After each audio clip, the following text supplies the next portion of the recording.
Should you have a Minotaur in your fantasy world? In today's video, we will look into what this creature is all about, but more importantly, what will you get from having one in your setting and how to make the most of it. Let's get into it.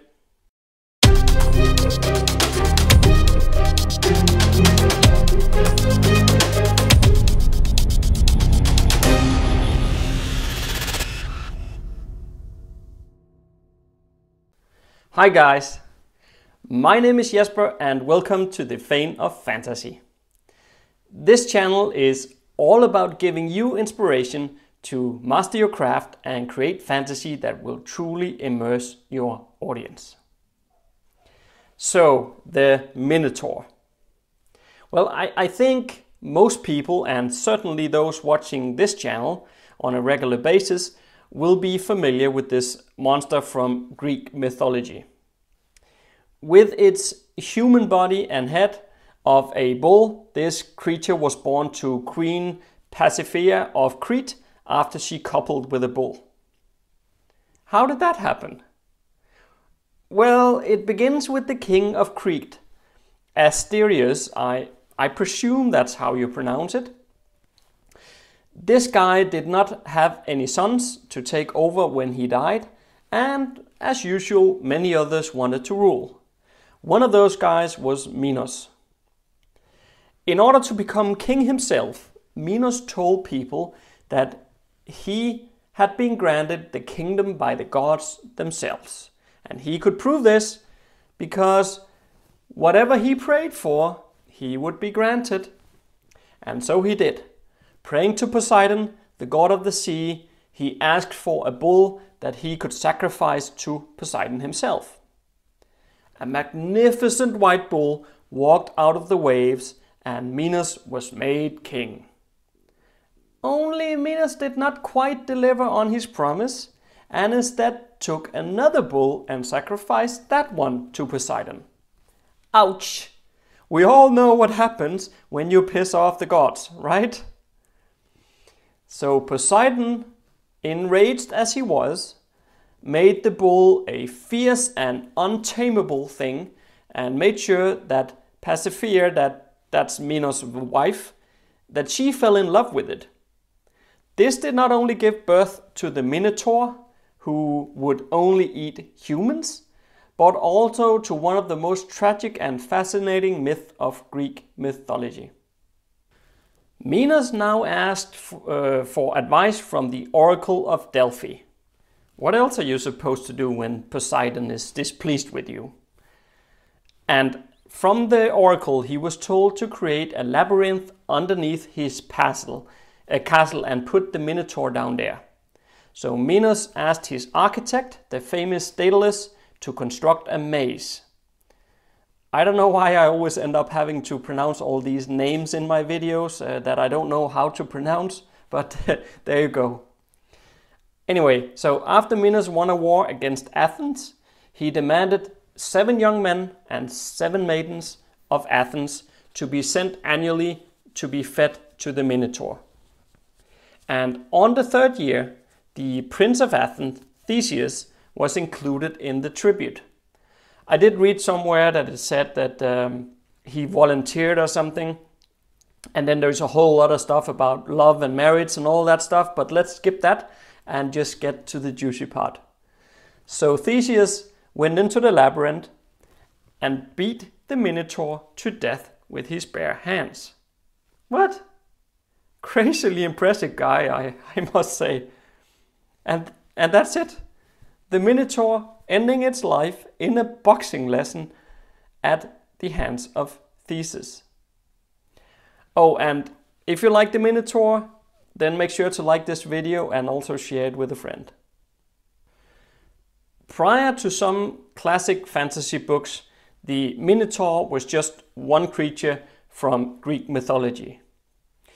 They weren't really depicted as a race of creatures until C.S. Lewis in the Narnia series used them as servants to the White Witch. From there on, Minotaurs became a fantasy race as we know it today, and they have been used as monsters many times since.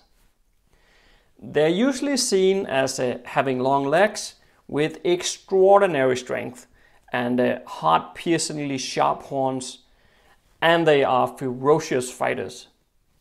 Their main weakness is that they are not very bright, they are very heavy and always angry. I suppose that ties back to Minos betraying Poseidon, don't you think?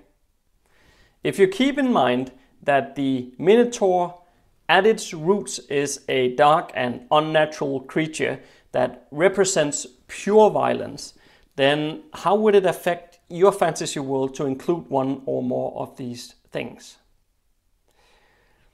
Well, first of all, if you want to add Minotaurs or variations of Minotaurs to your setting, then I would only add one. I've never heard of female Minotaurs, and I don't know about you, but it bugs me how they are supposed to reproduce without females. So let's stick with only one if you are good with that. Now, if there are only one of these guys, I think we need to make the most of it. It could be used as some kind of guardian of an important place in your world, or protecting an important item of magical origins. But even that seems a bit cliche. I mean, the Minotaur have been used in these roles many times before. What if we instead decided that the Minotaur had been captured and killed a long while ago? His horns are being worshipped, and a whole religion have grown from this creature, who is believed to have possessed the power of the gods themselves. You can basically establish a whole culture in your fantasy world on the basis of the Minotaur. So perhaps it would make sense that the people in this culture were kind of barbarians or something like that, and they drew from the Minotaur's power when they went to war. If you want to bring the Minotaur back to life though, that could be pretty cool too. Perhaps the heroes need to go on a journey to recover the Minotaur's heart, and this relic is said to have been lost in the depth of the mountains. And what happens when they find it and brings it back? They think that they're going to revive their Minotaur god and be blessed forever. But maybe, just maybe, the Minotaur will not be so forgiving to what has been done to it in the past. They did kill it after all. What do you think? Please share your thoughts and tips on how we can make the most of a Minotaur in our fantasy worlds, so that we can all learn from each other.